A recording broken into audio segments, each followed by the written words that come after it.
session. Over to you, all the judges. Welcome to the session on diabetic retinopathy and medical retina 2. Over to you, Dr. Kamdar. Thank you, Dr. Amit. In the best interest of time, without any formal introductions, I welcome Chairman Professor Anthrayos Kakannat, Co-Chairman Dr. Sharad Lakhotia, Co-Chairman Dr. Suresh KM, Convener Dr. Shashinath Jaha, Co-Convener Dr. Pangarkar, Co-Convener Dr. Kumudini Sharma, and Moderator Dr. Rajesh Sahai.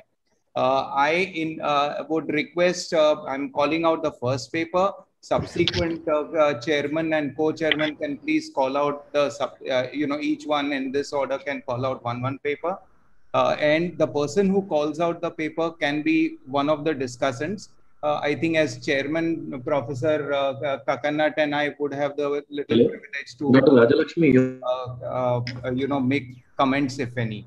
So I call upon the first presenter, Dr. Shashi Tanwar, who will present free paper number 116, comparison between two intravitreal injection techniques with respect to fluid reflux, IOP, and therapeutic effect.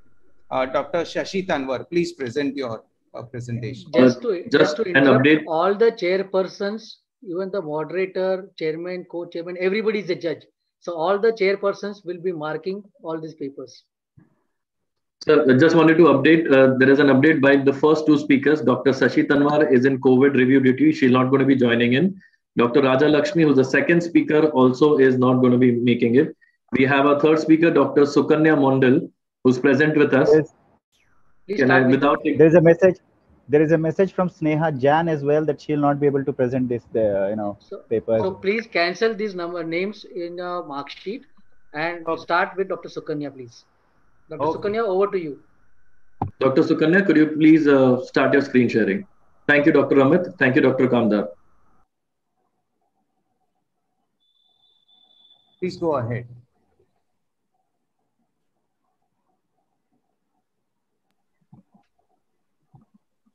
Good morning, everyone. Is my screen visible? Yeah. And am I audible? Yes, you are audible. Thank you. So my topic of discussion today is an observational study on fundus autofluorescence patterns in different stages of CACR. No financial interest. FAF has emerged as one of the most important imaging and diagnostic methods of retinochoroidal diseases for recent years. It mainly emphasizes on lipofuscin changes within the RPE and outer retina, as well as subretinal space alterations. Macula is perceived as hypoautofluorescence, and the main source of autofluorescence under the SRD in macula is precipitated lipofuscin granules. In our study, we have obtained certain stage-specific characteristics of autofluorescence patterns and classified them according to their chronicity. So the aim of our study was to discuss and compare FAF patterns in acute, chronic, and sequelae cases of CACR patients presenting according to the morphological changes in the retina, and to evaluate the potential value of FAF as a non-invasive monitoring tool. We incorporated 60 patients of CACR in a tertiary care center-based retrospective cross-sectional observational study which spanned from June 2017 to January 2018. We included patients having clinical signs and symptoms of CACR, which were evidenced by fluorescein angiography, OCT, and autofluorescence. We excluded patients with significant media opacity, presence of CNVM, AMD, and previous history of laser, any kind of surgery, PDT, intravitreal injections, diabetic retinopathy, PCV, or ERM. Every patient underwent comprehensive ophthalmological examination, including fundus photo, fluorescein angiography, autofluorescence, and OCT. The cases were classified according to the subjective symptoms and duration of the disease.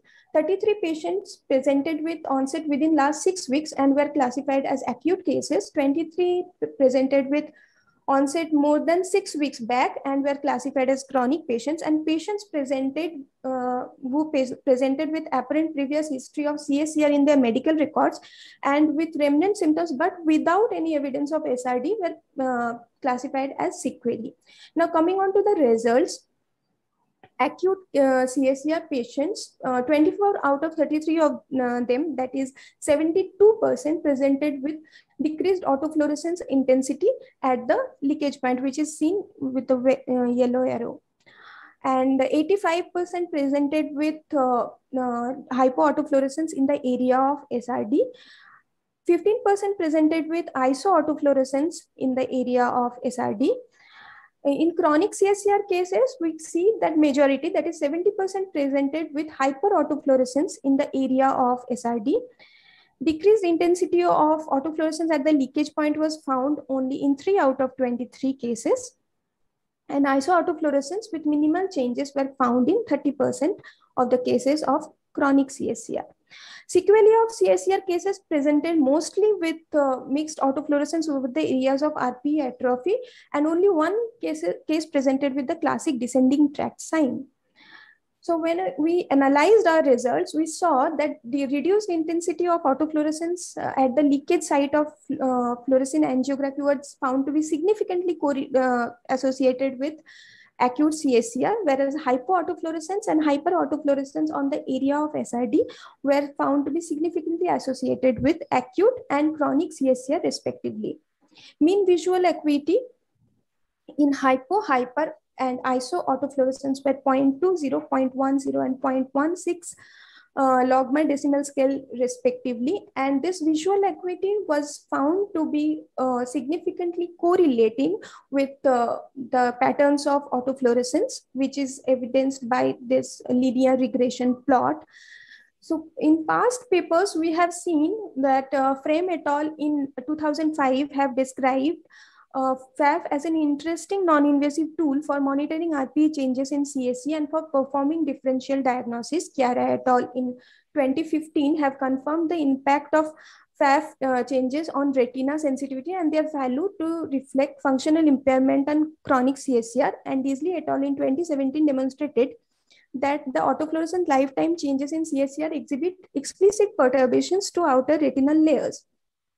So what makes our study unique is that we have specially focused on the association of association between the stage of CSER and some stage-specific findings. We also emphasize the possibility of using FAF as a non-invasive imaging tool to identify the leakage points for planning focal laser and predicting visual outcome for specific AF patterns. The limitation of our study was its retrospective cross-sectional design and small sample size. These are the list of references. Thank you all.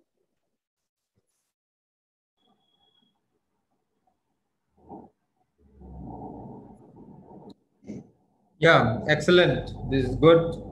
And can we have the next speaker? Who is going to be the next speaker? Dr. Kamdar, can you suggest the next speaker? Yes.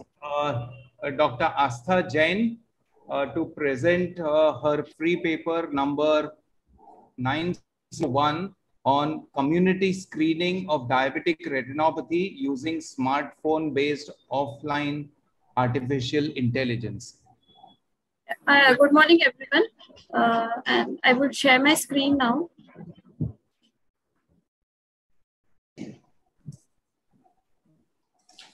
So is my screen visible?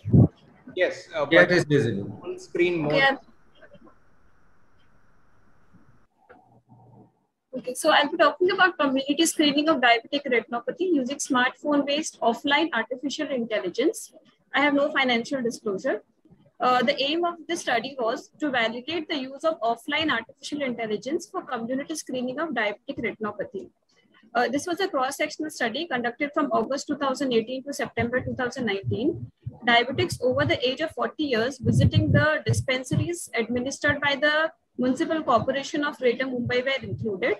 Written informed consent was taken from all the patients, and preliminary data such as age, sex, duration since diabetes onset, and postprandial blood glucose levels were collected.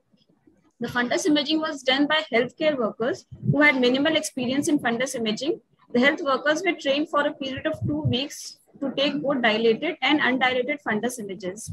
Training was also done on how to run the AI and document the results. Images were captured using the Remedio non-mydriatic fundus on phone camera.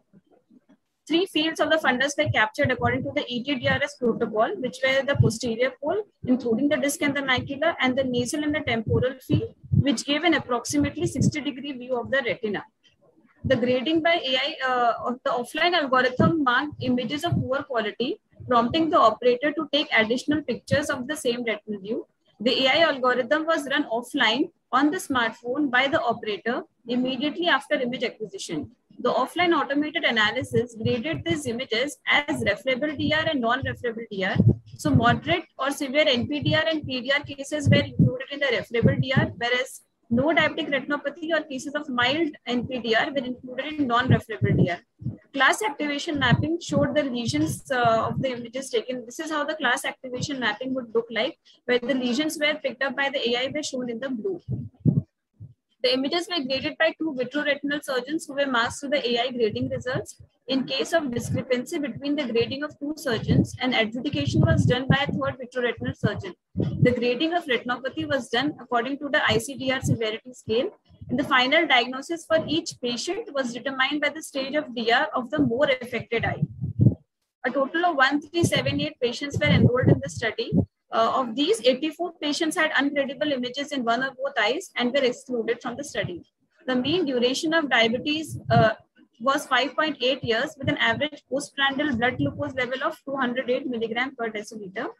This is the table showing the grading by the ophthalmologist versus by the Medeor's artificial intelligence. So 81 patients labeled by the ophthalmologist as no DR were incorrectly diagnosed by the AI as a referable DR.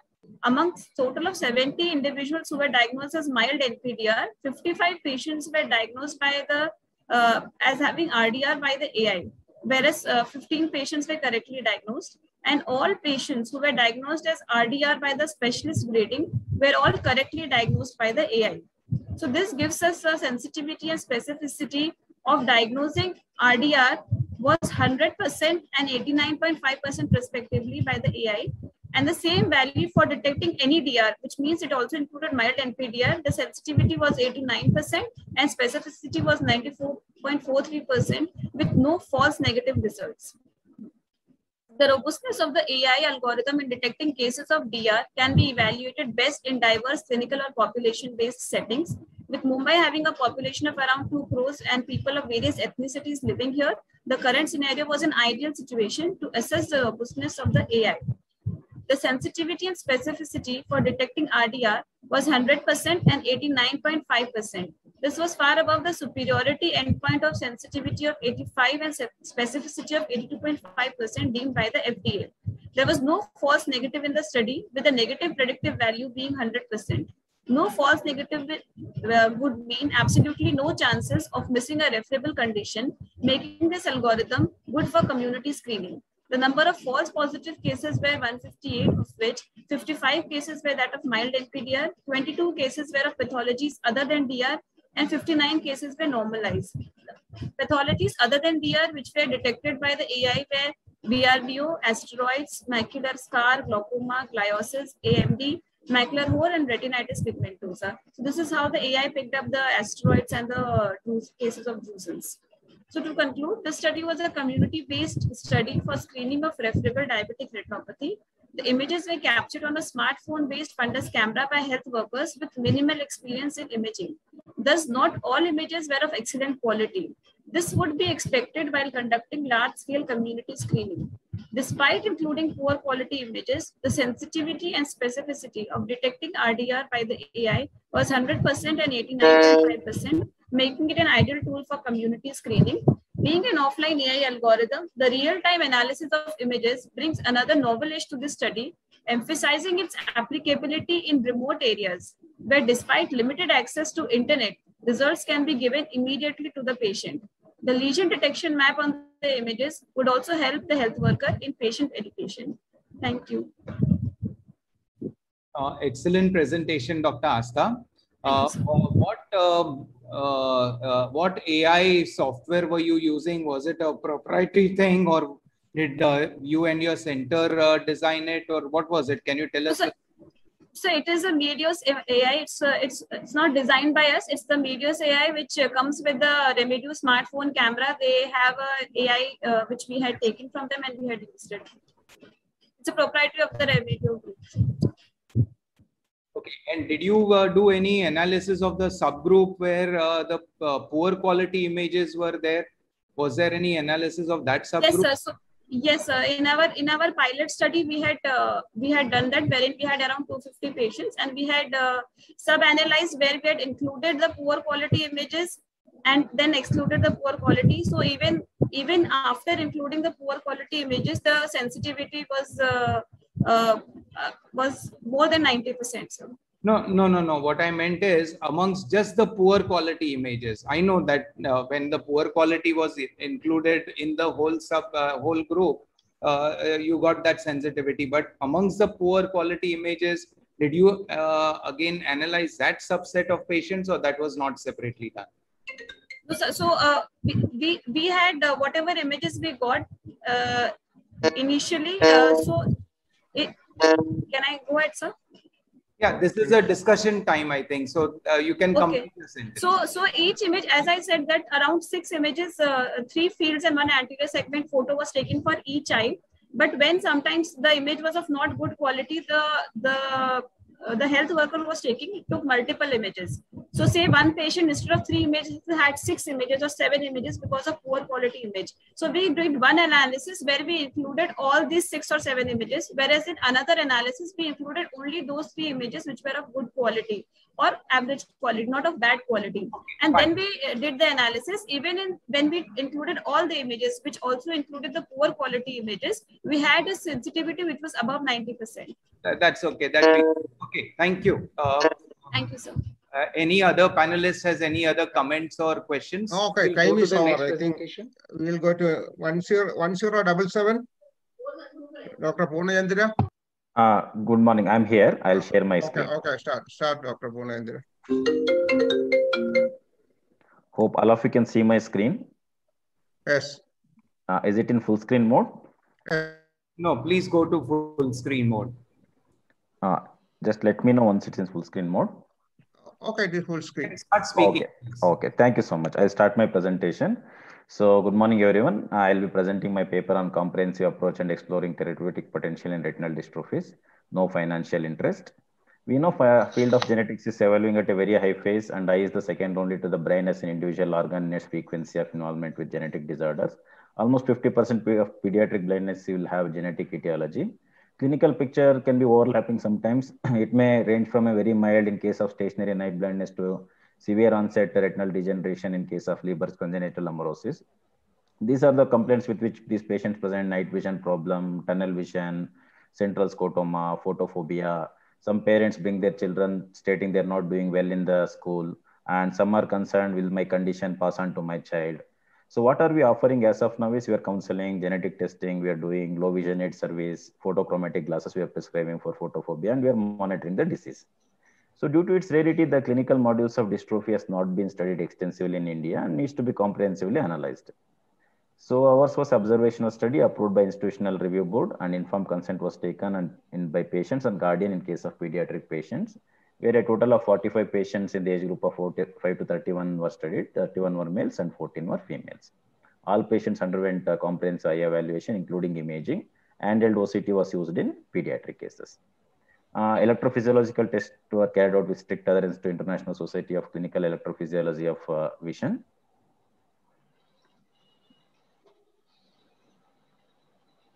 My slides are not more.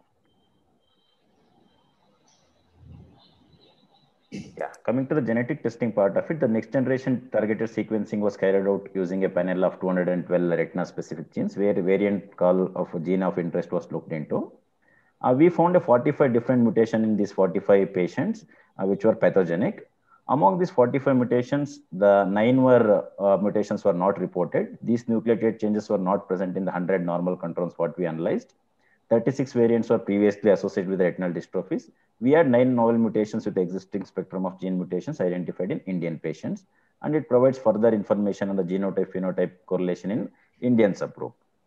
So what does all this means to patients? I'll explain the same by these 2 case examples. These two patients presented with the blurred vision. Clinically, fundus appeared normal in both of them. First patient's autofluorescence also appeared okay, whereas OCT picked up some subfoveal cavitation. When we did an ERG, the dark adapted responses were completely normal, whereas light adapted responses were unrecordable. In the second case, autofluorescence did pick up atrophic changes, which was confirmed on the OCT, which showed foveal thinning with outer retinal loss. But ERG was almost normal, except for maybe a mild reduction in light adapted response. So why there is so much of functional difference, though anatomical, clinically they are looking similar? The reason being, first is a case of achromatopsia. Patient had a mutation in GUCYD2 gene, which is a stationary disorder. Patient is born like that and is going to live like that. Accordingly, we need to counsel and plan their career. The second is a Stargardt's disease in its earliest stage, and patient had ABCA4 mutation. Though looks functionally good, it's likely to progress, and we need to take measures like avoiding bright light, avoiding vitamin A supplements, with which we can, to an extent, stop the progression. Coming to the future, we know like future is going to be dominated by gene therapy for dystrophies, which basically involves adenoviral vector where the correct gene is packed and is injected into the cell where it is expected to correct the defective gene. But how to produce this AAV vector is a very complex process where plasmid is constructed and it is transfected into the HKA cell line. And these are harvested 65 hours later. And this will undergo a multiple purification process and finally resulting in AAV particle. This is an electron microscopic view of the same. So we built a mouse retinal model where we injected subretinal this AAV injection in LAGZ gene, which codes for beta-galactosidase enzyme, and subretinal injections were given. This is the fundus photo of the mouse. This is the injection site, and we also used a fluorescent bead tracking system to track these vectors. 2 months post-injection, these eyes were harvested. 10 microcryo sections were made. If you note the negative control and the mouse in which we injected this thing, there is a very good expression of beta-galactosidase, which can be seen as a staining in the mouse retina, which is a very promising result. So to conclude, I would like to summarize my study in these under 3 headings. What we knew was diagnosis of dystrophy means almost end of road to the patient. What this study adds is more database, and we also found 9 novel mutations, which indicates Indian database for mutation may be different from best of the world. And subtle changes can make a big difference in patient counseling and management, as we saw from case examples. And the rodent model also has been studied in this in our study. So obviously the future will be to take it ahead, and these vectors eventually we want to use it in first in India human gene therapy trial. Thank you so much. Very nice, Dr. Puran Chandra. You have very nicely explained, and particularly the retinal dystrophies. They have not been studied so well, and definitely the genes study and all other things that you have mentioned, they are of very important and pertinent value. I would like Dr. Kandar to comment. Excellent study, Dr. Purnachandra. Just for our information, do you also like how committee for human trials, do you also have to follow specific guidelines for conducting any of these experiments on animals? Yes, sir. We do have a committee which gives clearance for the gene therapy thing. And recently, if you know, like in the last 2020 November, the gene therapy guidelines has come in the ICMR guidelines. In that book, it's completely mentioned what are the protocols to be followed. Even if you are planning to build a vector, if you are planning to do an animal study, and if you are taking it forward to the human trial level, it's all mentioned. It's the first gene therapy guidelines in India, sir. It's out in the ICMR website. It is available. And we have an in-house committee for that. And the second question is, obviously, these vectors would have been selected so that they are not highly infective to humans, perhaps, and hence will not, the person who is actually performing the surgery and injecting it subretinally for the rodents in your case. But then, are there any other particular precautions that the people take? Obviously, they must be washed up, gowned, and everything like in our OP. So, are there any other precautions to be taken in such situations? So these two things I would like to, this vector production and both the injection has to be done in a class 100 lab, sir, which is like 10 times more sterile environment than what we use for routine or OT surgical procedure. So before entering this procedure, there will be an air shower, normal shower, we need to don ourselves with class 100 pp, special pp. Then we finally entered the production area where these experiments happen. There, everything will be taken care. There won't be cross infection. And coming to the vector side effect per se, AAVs are known to cause less serious side effects compared to the other one and less immunological reactions. And for that, there is already existing literature to support that AAV use. Thank you, respected judges. Now we go ahead with a keynote address by Dr. Rajesh Ramanujulu. He is going to speak on photobiomodulation in diabetic macular edema resistant to standard treatment. Can somebody mute him, please? Can somebody mute? Yeah. So we have a keynote by Dr. Rajesh Ramanujulu. Dr. Rajesh, over to you, please. So good morning, respected chairperson and all the moderators. Please share your screen. Yeah. Okay, welcome, Rajesh. Share your screen. Okay, visible. Yeah. Thank you, sir. So without wasting much time, I'll present my paper. That is photobiomodulation in diabetic macular edema resistant to standard treatment. So nil financial disclosure. So we all have a practical problem. We all agree with this. I present one of my patients. This patient has had 3 anti-VEGF injections, 4 sitting of lasers, and 2 sitting of Ozurdex, which was given. Despite that, we can see that the CMT is quite high, and he has a persistent cystoid macular edema. So what we came up with to deal with such situations, though the treatment options are limited, so we thought of a novel solution by asking the patient to look into this filter. What is the filter and how did it work? I'll come into the rest part of the presentation. So see this patient, which we exposed to the whatever modality which I have shown right now, exposing himself to the sun through the filter. This was the baseline at 313 micrometers. And within a matter of 3 months, it had decreased by around 20 microns. And in 5 months, it had come down to 280 with almost normalization of the foveal counter. So when we withdrew the treatment per se, it started again increasing. So that at 7 month end, so it had come back almost up to 317, almost up to the baseline values. So when we did the Humphreys visual field to make sure that we are not causing any loss of the photoreceptors, we could see that the Humphrey visual field was showing improvement rather than deterioration. So obviously the treatment was not causing any harm to the photoreceptors or the retinal layers. So what is this study all about? So we all know what is recalcitrant diabetic macular edema. So to define it, it is a thickened retina which is about 350 microns with persisting cystoid changes despite standard therapy. Or if we give any form of standard form of treatment, the response is less than 15%. So what are the options at present, which is currently followed is switching anti-VEGF from one to the other, or switching to steroids from anti-VEGF, that is implant or depot, or a combination of any of these to treat them. So there was, let me start my thought process. Why did we think about this? We know that subthreshold laser has been there in commercial use for quite some time. Why this subthreshold laser came into being was the traditional laser which was used had a therapeutic effect, but what happened was it used to destroy the photoreceptors. So rather than stimulating alone, it used to destroy the photoreceptors. That's why the concept of subthreshold came into being, which said that just enough to stimulate the RP is good enough, which leads to repair of the inner blood retinal barrier and prevents destruction of the photoreceptors. So several studies have already proven, and there is a class 1 evidence to suggest that subthreshold lasers are, are various macular pathologies. It's useful and efficacious. So we replaced the laser with sun to provide the subthreshold energy. So purpose of the study was to evaluate the effect of photobiomodulation on eyes with resistant or recalcitrant diabetic macular edema.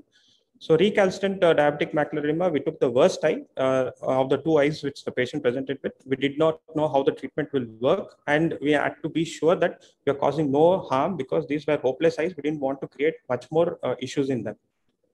So how did we do the study? So we designed a narrow bandpass filter, which we wanted a selected bandpass between 570 to 580 nanometers, which is the yellow beam. So we wanted the patient to see the sun for 5 minutes per day, 5 days a week, 2 days rest in between, and then for 1 month, and see how it responds to it. Only one eye is treated. The worst eye was treated. The fellow eye was taken as control, and the review was done at 136 and afterwards.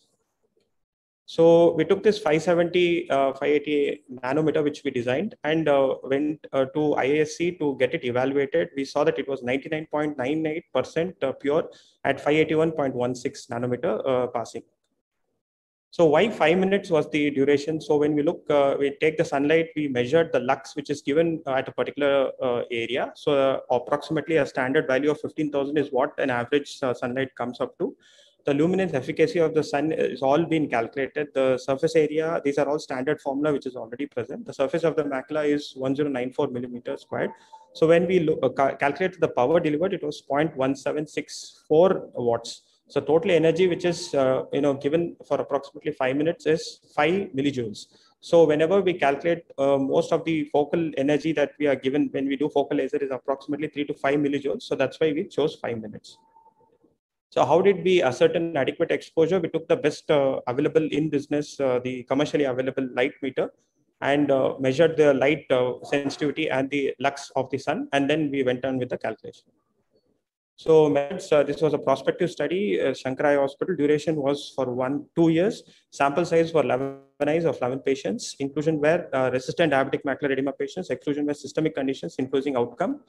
So we looked into HbA1c, the ocular surface CMT, MFERG, and Humphreys visual fields. So these were the results. Did it really help? This is one of the second patients, 4 injection anti-VEGF previously given.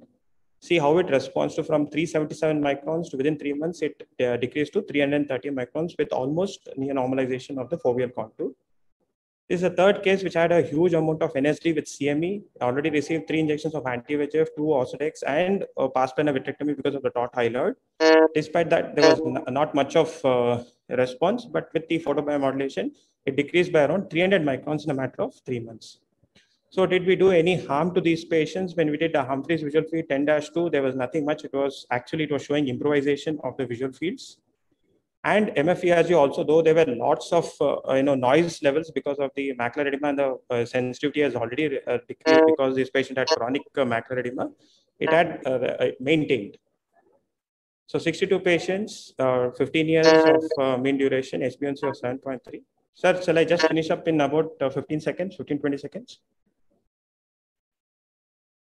Your time is up, Dr. Rajesh. Last okay, sentence. Sir, sorry. Yeah, please okay. Go to the last slide. Yeah, sorry. So to conclude, photobiomodulation can be used to treat diabetic macular edema. It is a very cost-effective, non-invasive, and self-administered. Shows a promising as an alternative or adjunctive treatment to diabetic macular edema. So this particular paper, Dr. Rajesh, what he has presented, has won last year the Rama Mohan Award, and that's why he has presented as a keynote address in this session. So thank you, Dr. Rajesh. Over to you all judges. Thank you, sir. I'm really sorry for the delay in the time. Thank you. Rajesh, I have a filter from. Where did you purchase that filter from? So we didn't actually. We had one of the companies, Optica, who has their branch in Bangalore. So we asked them that we wanted this filter of 570 to 580 nanometer. So they designed it for us. Okay.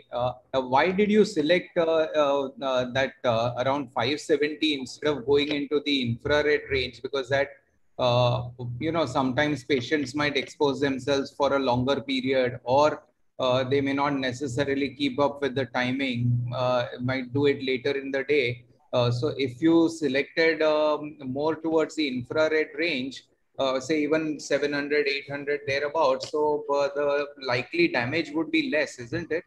So only thing was the yellow laser was supposed to be the best as of today. So we thought we'll keep it akin to the yellow laser. So as you rightly pointed out, we can definitely try out with other filters, which we might design and do. The time duration, we fixed it at 5 meters. It was not for individualized. We can do that also. So there are various things that can be, else form. This is just a protocol kind of a thing, just as the, starting of the way we can use photobiomodulation. That's it. Oh, it's an excellent.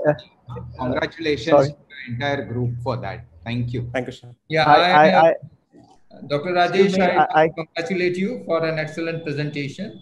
And I would just like to know that the subthreshold laser that is being used to save your retinal receptors. The same phenomena that you have used by using the sunlight with a particular filter bank.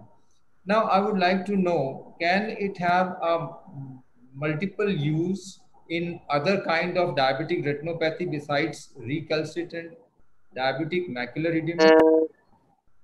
So theoretical possibility is definitely there. We just exposed this because most of the vision, mean average vision was approximately about 3/60. So we didn't want to test this in patients who had good visions or any other conditions. We didn't know what we were doing, because that's why the ethics committee was very particular in giving only 12 patients as the clearance. So we have just presented this. Now they want us to conduct in rodents and then certify it and then go ahead with the other patients actually. So the 10 patient or 12 patient which they had given was the initial ones. That's it. So we had tested only one. Yeah. Another interesting point is that you have seen in Ayurveda and naturopathy, they have a treatment looking at the sunlight, which we always say that don't do it. Yes, sir. Do you think that it has some relevance that it increases your resistance towards macular edema, even if the patient develops diabetes, or some sort of a study? Or how do you see? Because this is basically, they say that there is a sun which is coming and you should have sometimes, and having reasonable vision. We sometimes, as ophthalmologists, sometimes contradict that there can be macular damage and other things. I would just like to know, because you have used sunlight, you have a little more experience about using sunlight with filter or maybe without filter. What is your idea about home? So definitely agree. Not that any system is better than the other. So any other system which proves efficacious for a particular problem is always should be welcome to. There's no doubt about that. So, but only issue is like, since we did on a calculative basis, we had a almost a ready formula that how much it should be exposed and thing, and ask the patient to keep a timer in a phone and to make sure that they were not exposed too much. And we did with sittings of Humphrey's visual fields and macular this one multifocal ERG. So it was more of a control format. Definitely, if Ayurveda also leads on to such kind of a thing where there's a control system where they're monitoring things, then it's okay. But the problem is when we give out to the patient and say that you can do anything, so they go on a way of form. So that's the problem. So if we can control it, we can monitor it. It's definitely yes. There's no doubt about it. In fact, surprising part is your innovation. Yes, sir. Surprising part of it, even with closed eyes, there were some amount of response. Sorry to interrupt, please. Judges, I request all of you all to please curtail the discussion. We are running late for the session because the whole day the sessions will be late if you delay one session also. So please keep the discussion very short. Thanks a lot, Rajesh. We go with the next speaker, please. The next speaker is the presenting author is Dr. Akhila S. Presenting free paper 1118, multicolor fundus imaging in the evaluation of tractional retinal detachment. Yes. Sir, is Dr. Akhila S. present? Yes, sir, I'm there, sir. Am I audible? Yes.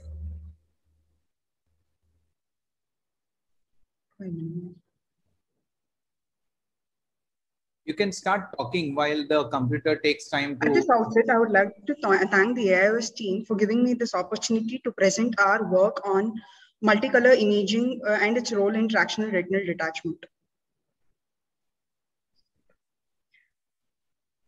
We know that, no financial disclosure, we know that multicolor imaging is a novel, non-invasive retinal imaging technology, wherein retina is scanned simultaneously with 3 laser light of different wavelengths, namely the blue, which is of shortest, which visualize the superficial layers better, green, the middle layers, and infrared being the longest wavelength as a better penetration and gives us the detail of the deeper layers better, as shown in this example.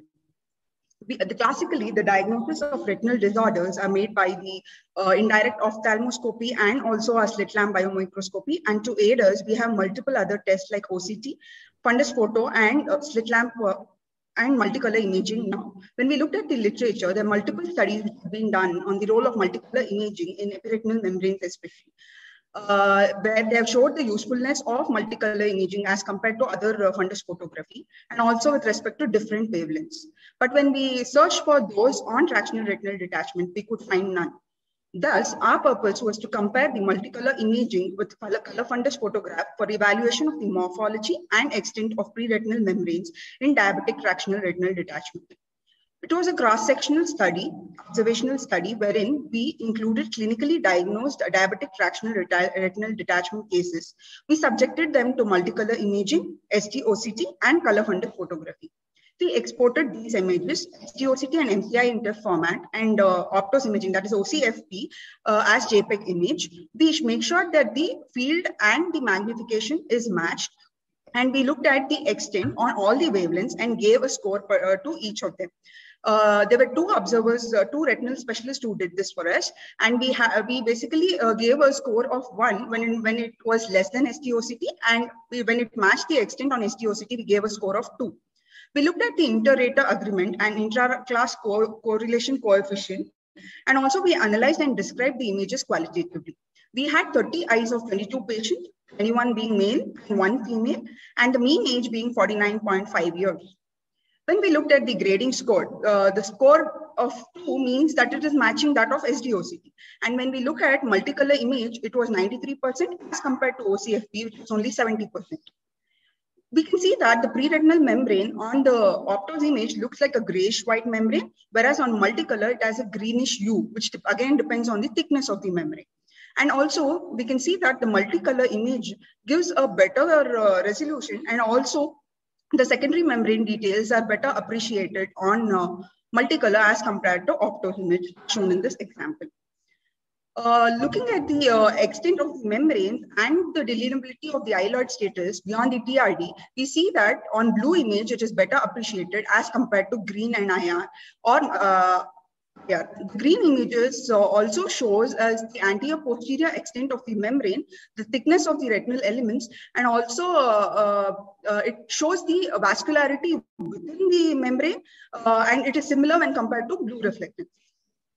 Looking at the green infrared reflectance, what we found was it gives us the detail of the tractional component. Though the pre-retinal membranes are not appreciated on infrared image, it appears as the pre-retinal membrane appears as a dark shadow on infrared image, and we can see that it gives us the detail of the tractional component and also the underlying retinal vascularity to which it is attached, so that we can plan our surgery better. When we looked at the inter-rater agreement, the multicolor image had a moderate agreement as compared to OCFP. And amongst the 3 wavelengths, we saw that the blue reflectance and green reflectance had moderate acceptance, whereas infrared had poor acceptance. Looking at the intra-class coefficient between the observers, what we saw was the grading of MCI had scored better when compared to that of OCFP. And when looking at the different wavelengths, blue reflectance had a better score.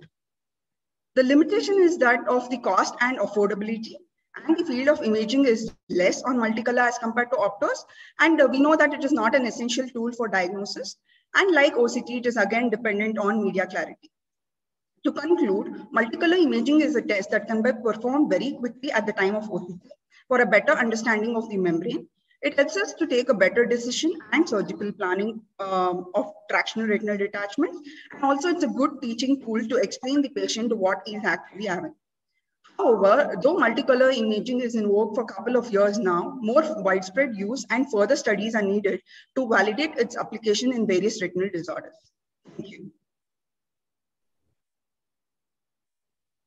Very nice presentation, Dr. Akila.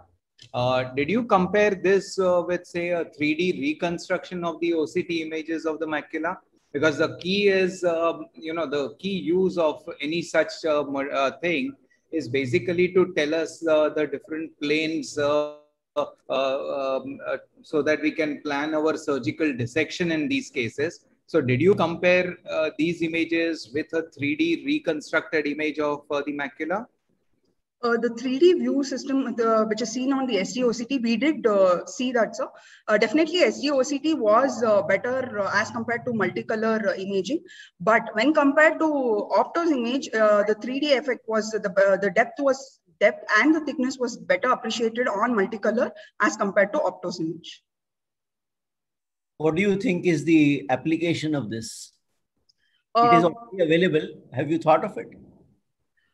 Sir, basically for surgical planning, sir, the underlying retinal vasculature was... That you have mentioned. Something more?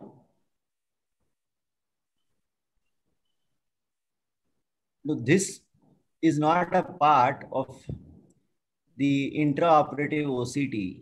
No, so we would know, we would know about, we'll have a clear picture, better understanding of preoperative planning and management. But intraoperative, now there are filters available to your endolight source, which will help you in better differentiation of these membranes. That facility is available in one machine. For some reasons, I don't wish to name the machine here, but it is there. So that color differentiation and use of different colors to identify these membranes is there already. But it's a good novel concept. But I agree with Dr. Paritosh that you should have compared it with SD-OCT, because we are thinking of preoperative planning and better surgical planning. Thank you, Dr. Akhila. Thank you, sir. Can we have the next presenter, Dr. Kartikeya Singh, to present his free paper 1744 on the uses of near-infrared imaging in type 2 macular telangiectasia. Good morning. Good morning, sir, and good morning, all the panelists. I'll be sharing my screen now.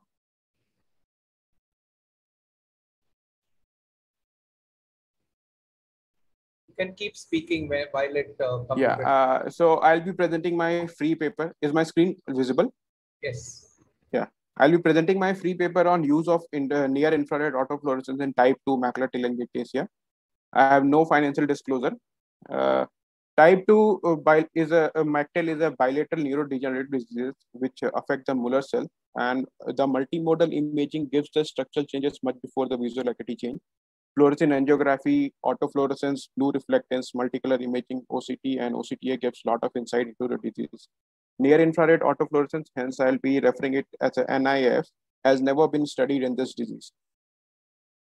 So NIF has an excitation of 787 and emission more than 800. It gives the distribution of melanin within the RP and choroid complex. Diseases studied, there are a lot of diseases which have been studied in detail. The most important is the ARMD. And there was lipofuscin, which was fluorophore of interest for a very long time. So it was a retrospective review. We did multimodal imaging for MACTEL patients, fundus photo, multicolor imaging, blue autofluorescence, and NIF was done for these patients. My protocols were excitation at 787 and NIR images obtained at 820 nanometer.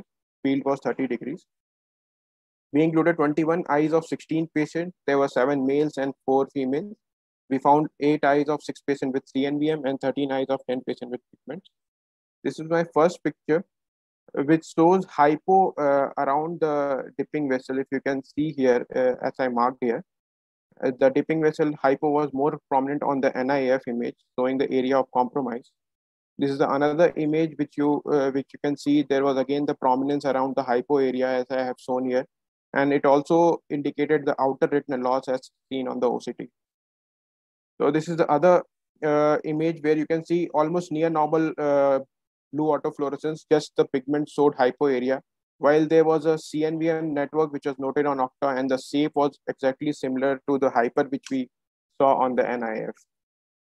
This is another picture with a lot of pigments intraretinal and also the migrated pigments on the top surface of the retina. We saw mixed signal. What is interesting to note in this picture is you can see this hyper AF on the BAF, which corresponded with the hypo on NIF, and we saw a rim of hyper along the area of that hypo on NIF, which indicated that this could be area of further involvement. This is another picture, very beautiful picture showing the exact similar shape of CNVM network which we see. While if you see on the BAF, it has a fuzzy border of the network. This is the picture where we saw CNVM on the OCT, and we saw that the area of AF was slightly more larger on NIF than on the BAF. Again, I'm showing the shape is almost similar to the one seen on the OCTA. There was this pigment which you can see as a hypo in the area of hyper. When we saw that there was little difference in the hyperfluorescence, hyperautofluorescence in that area, and in this area we noted a nascent membrane on OCTA, which was also proved by the FFA. Very minor leak was noted on the FFA. So foveal blue autofluorescence it was not possible to separate the hypo-AF from the juxtafoveal retinal atrophy. We all know that point. And what are the features which were already there with the blue autofluorescence? There was increase in the central autofluorescence, that is the earliest noted change. As you can see in this picture, onset of atrophy, there will be further increase in the autofluorescence as you see in this picture and the corresponding OCT of the same. When the pigment migration and clumping was there, we found a mixed pattern of AF, that is both increase and decrease as you see on this OCT. And when there was significantly increased, there was an atrophy as you see on this OCT. Hyphoman noted the hyper AF in NIF in cases of pigment deposition. In our series, NIF showed hypo when pigment was intraretinal. Because NIF is a wavelength dependent in spectralis, flash-based system may be better when structures are present at different level, but we are not talking about that here. If you see this OCT, there was showing the different level of pigments here and corresponding hypo image which we see on the NIF. So intraretinal migration of pigment, we found 3 in 3 eyes of 21 eyes. So what is the role of IRF in picking CNVM? Near dipping of vessels, hypo-NIF seen larger than what we see on the BAF or actual collapse on OCT may signify area of future involvement. And Hyphoman told that found discordance in NIF and BF in eyes with geographic atrophy because melanolipofuscin depletion precedes the lipofuscin deposition in geographic atrophy. So hyper-NIF was seen in our study with the area of CNVM, new area of involvement, early CNVM. And hypo-NIF was seen in the area of pigment that was intraretinal and areas around the pigment. And I have not been studied for MACTEL to our knowledge. It provides a valuable information about the progression of MACTEL. Though there are some limitations like difficulty to get clear image due to poor signal noise ratio of image overall. So I conclude my study with NIF can delineate very well the CNVM very well. Confocal system are wavelength dependent, hence hypo-AF seen despite pigments when intraretinal. And near dipping of vessels, hypo-NIF was larger than BF or actual collapse on OCT, then signifying the area of future involvement. Though, as I told that it is difficult to get clear image on IRF. Thank you.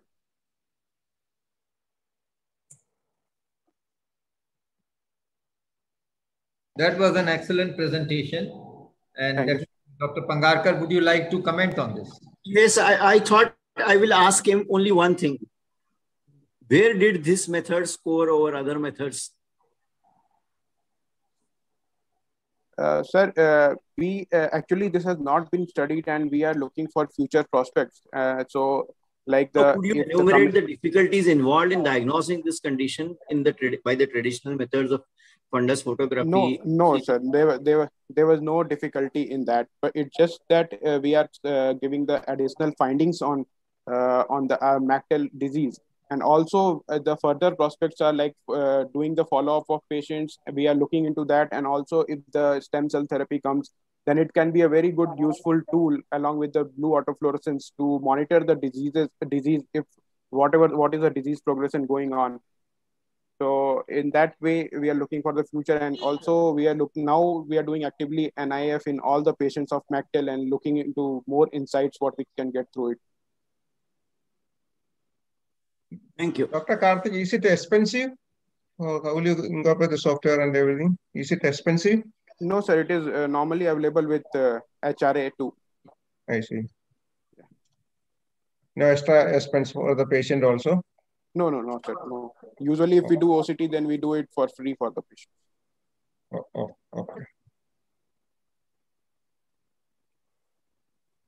Thank you. Well done. Thank you so much, sir. Can we call the next speaker, please?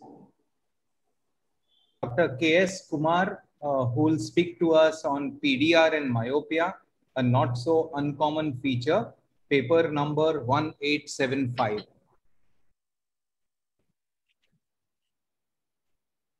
Good morning, everybody. Mine will be a very basic paper on PDR in myopia, a not so uncommon feature.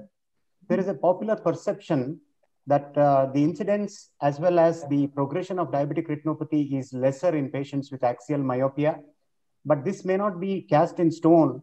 And as we shall see, it has been described in previous studies as well, that this perception may not be cast in stone and it cannot be taken as an ever true tautology.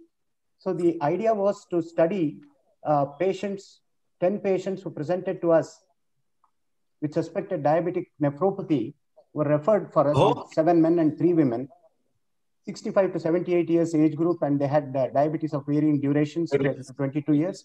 They were referred for assessment of diabetic retinopathy severity to correlate a probable cause of nephropathy, and a detailed ophthalmic examination was done in all the patients.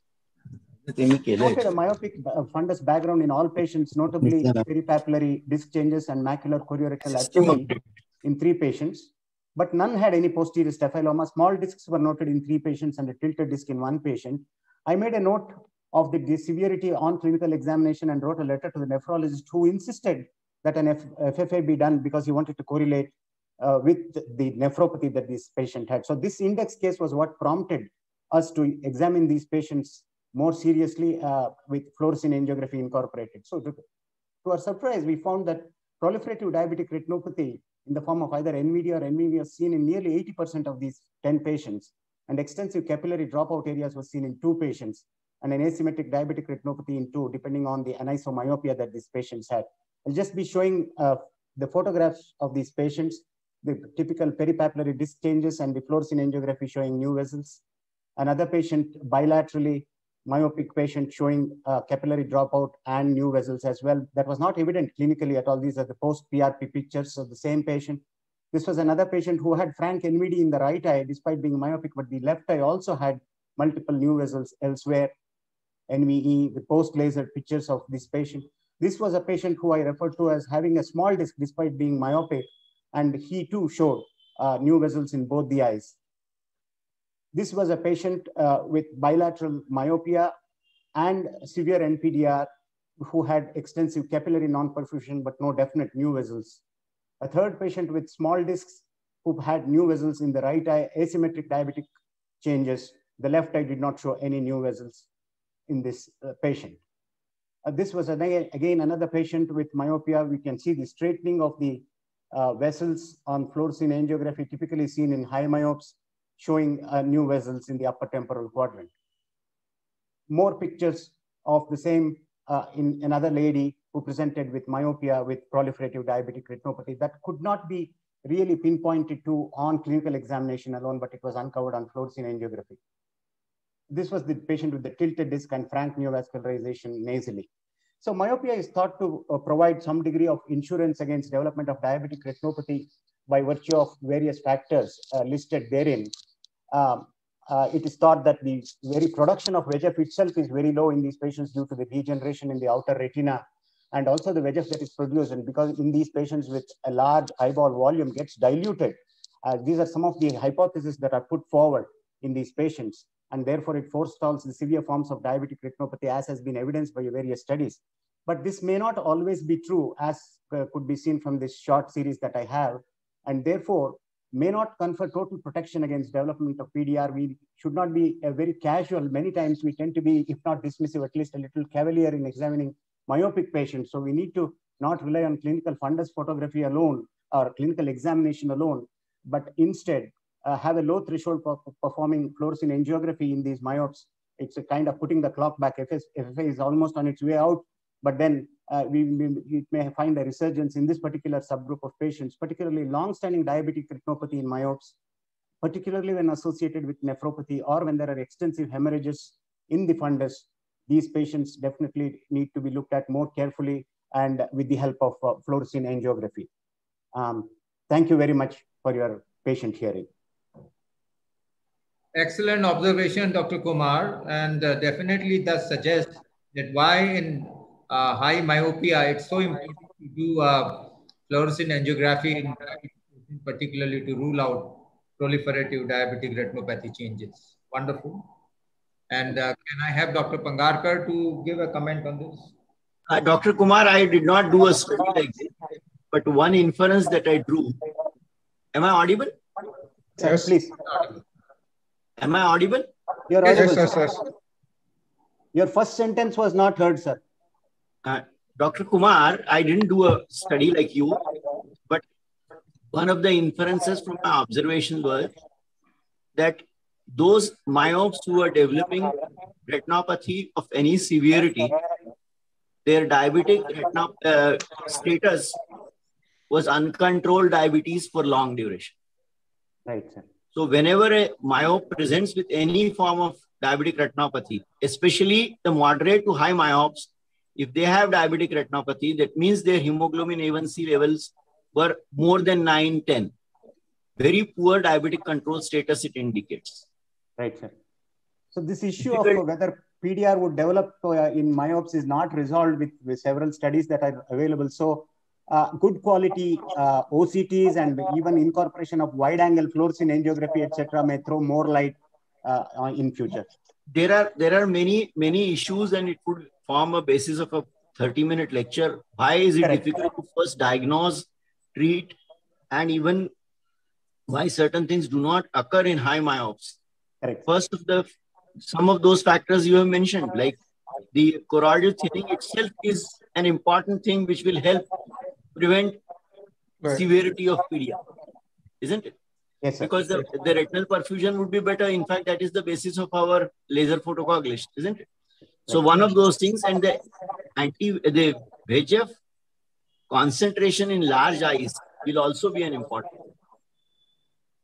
Thank you, sir. What was the myopia power, average power myopia? How much is the power? In these groups of patients, it varied between -2 to -10, sir. Okay. The average was around 4.75. Okay. What about the carotid ultrasound in these patients? No, I did. Did you get the carotid ultrasound? Okay. No, I did not do carotid ultrasound because most of them, there was no patient with diabetic retinopathy. Okay. I'm sorry, respected judges. We are sorry, but we are really running late. Request to please end this. Amit, we have some important. Amit, 1 minute.